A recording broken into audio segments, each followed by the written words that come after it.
Kita beralih ke informasi lain. Pemirsa, ibu kandung Nizam, Lisnawati, laporkan mantan suaminya Anwar Satibi dan juga ibu tiri Nizam, TR. Lisnawati bahkan mengungkap kerap mendapatkan kekerasan saat mengandung Nizam.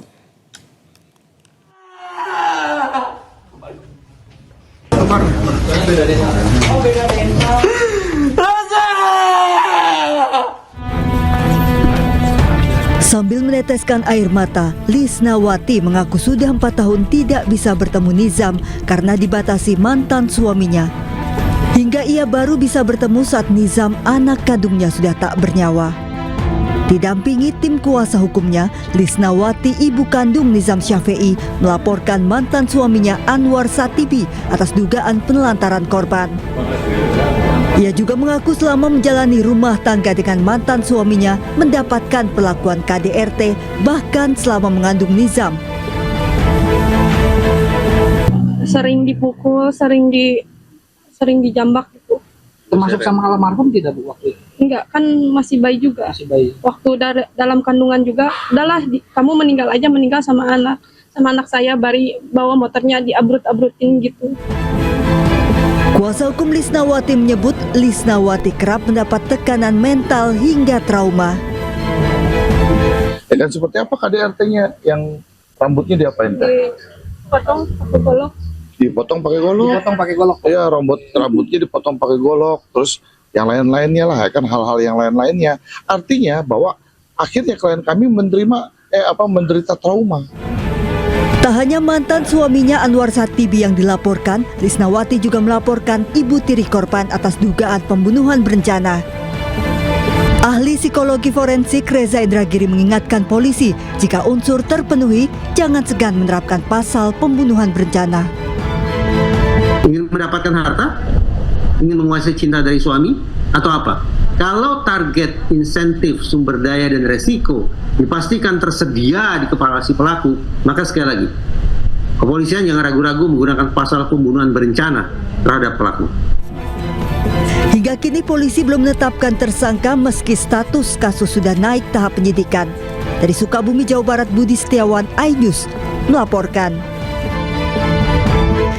Pemirsa, selain melaporkan mantan suaminya, ibu kandung Nizam, bocah 12 tahun di Sukabumi, Jawa Barat yang tewas diduga dianiaya ibu tiri, juga datangi gedung KPAI Menteng, Jakarta Pusat.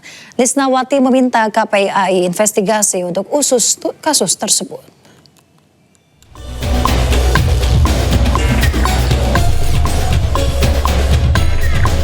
Lisnawati, ibu korban Nizam Syafei, didampingi kuasa hukum membuat pengaduan ke KPAI atas kematian anaknya. Lisna mengaku tak percaya putranya tewas mengenaskan karena diduga dianiaya ibu tirinya. Lisnawati berharap KPAI dapat memberi pendampingan dan melakukan investigasi untuk mengetahui penyebab pasti kematian putranya. Dari ayahnya, sempat dihubungi ayahnya. Bahkan anak saya sakit gitu. Anak sempat ketemu pada saat anak saya di rumah sakit? Enggak. Kenapa Bu? Karena posisinya jauh, nggak sempat keburu juga. Ibu di mana posisi tinggal? Posisi tinggal saya di Cianjur. Nizam di Sukabumi. Iya. Tapi selama Nizam dalam pengawasan ibu barunya, ibu sambungnya ini, ibu masih dapat kabar nggak walaupun nggak pernah? Enggak pernah. Jadi komunikasinya diputus oleh pihak bapaknya Nizam? Iya. Dengan alasan? Saya udah meninggal, nggak tahu kenapa. Maksudnya dari bapaknya Nizam bilang ke Nizam bahwa ibu kandungnya sudah nggak ada? Iya. Sementara tim kuasa hukum menyebut pendampingan KPAI penting dilakukan karena dalam waktu dekat Lisnawati akan melaporkan ibu tiri korban ke polisi. Bukan hanya sekedar persoalan hukum, tapi ini tragedi kemanusiaan seorang ibu yang kehilangan anaknya.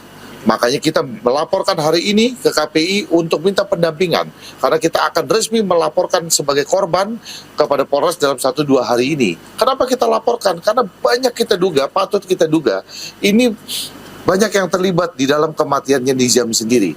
Bahwa ini kita kenalkan, ini ada Ibu Lisnawati, dia adalah ibunda kandung daripada Nizam. Dan kenapa? Selama 4 tahun nggak pernah ketemu Nizam, tidak diperbolehkan ketemu Nizam. Jadi ketika ketemu Nizam, dia sudah meninggal dunia. Dan Diketahui Nizam meninggal dunia setelah menjalani perawatan di rumah sakit. Dari Jakarta, Rani Sanjaya, iNews melaporkan. Sementara itu pemirsa, viral di media sosial diduga rekaman suara Teni Rida, ibu tiri Nizam Shafei yang berharap tewasnya korban tidak diperpanjang. Diotopsi dengan adanya diviralkan, apa keuntungan buat saya? Yang namanya tahlil di kampung itu harus pakai uang, saya yang ngurusin. Apa ada netizen atau orang-orang yang merasa sok kasihan ke anak? Kalau kasihan, sok sumbang. Pokoknya ini kan gini Pak, kalau saya sih berharap ini tidak diperpanjang, tidak dipersulit, tidak dipermasalahkan. Toh anak saya kan sudah hilang, sudah tidak ada, saya berduka ini. Apa dengan adanya diotopsi, dengan adanya diviralkan, apa keuntungan buat saya? Anak tidak bisa hidup lagi, anak sekarang dikuburkan di Pulasara harus pakai duit. Ada tidak sih yang membantu saya kan gitu? Jangan menjadi pahlawan kesiangan gitu. Giliran saya tahlil ke kiai yang ngali kubur, yang ini yang namanya tahlil di kampung itu harus pakai uang, saya yang ngurusin. Apa ada netizen atau orang-orang yang merasa sok kasihan ke anak? Kalau kasihan sok sumbang, urusin tuh sampai anak itu dikurbankan, diekakan, dikasih rumah pulasaranya, pusarannya di kuburan, kan harusnya begitu, bukan digoreng di media sosial begitu. Kalau benar-benar sayang ke anak, apalagi sekarang udah almarhum, sok doain, kasih rezeki, kasih wakaf untuk anak. Ini takdirnya anak saya sudah sampai di sini. Jangan sampai ada yang merasa dirugikan, apalagi sampai ada yang menjadi korban pidana ini itu. Tidak ada, anak meninggal ini takdirnya dan ini karena anaknya, itu aja. Pemirsa, oknum Brimob Polda Maluku yang diduga menganiaya siswa hingga tewas yakni Bribda Masya Siahaya dipecat secara tidak hormat dari anggota Polri.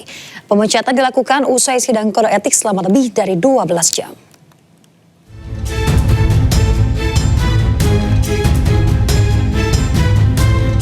Sidang etik yang digelar Polda Maluku menetapkan sanksi pemecatan tidak dengan hormat atau PTDH dari keanggotaan Polri terhadap Bribda Masya Siahaya.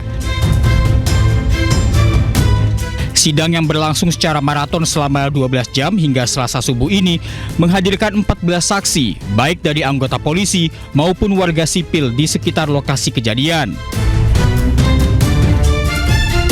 Dalam putusannya, Bribda Masyas dinyatakan terbukti menganiaya seorang pelajar menggunakan helm Korps Brimob saat korban sedang berkendara.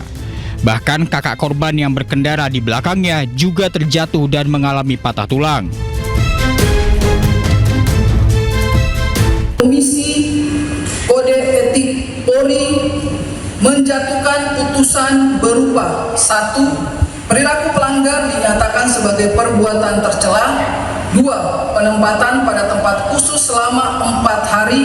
Masa penempatan pada tempat khusus dijalani oleh pelanggar terhitung mulai tanggal 21 Februari 2026 sampai dengan tanggal 24 Februari 2026. Dan yang ketiga adalah pemberhentian tidak dengan hormat atau PTDH sebagai anggota Polri. Sebelumnya Kapolri Jenderal Listio Sigit Prabowo perintahkan kasus ini ditangani dengan tegas dan transparan. Saya sudah memerintahkan kepada Kapolda, Kadipropam, ambil tindakan tegas, proses tuntas, beri rasa keadilan bagi keluarga korban. Dan saya minta informasinya, prosesnya transparan. Dan saya kira nanti secara teknis Pak Kadipropam nanti akan sampaikan di event yang disiapkan. Saya sudah perintahkan untuk diberikan tindakan seberat-beratnya. Peristiwa penganiayaan terjadi pada Kamis 19 Februari. Korban bersama kakaknya yang menggunakan sepeda motor dituduh terlibat balap liar dan korban dipukul oleh Bribda Masyas menggunakan helm di bagian kepala. Pukulan tersebut membuat korban jatuh tersungkur dan kehilangan kesadaran hingga dinyatakan meninggal dunia. Tim Liputan, iNews melaporkan.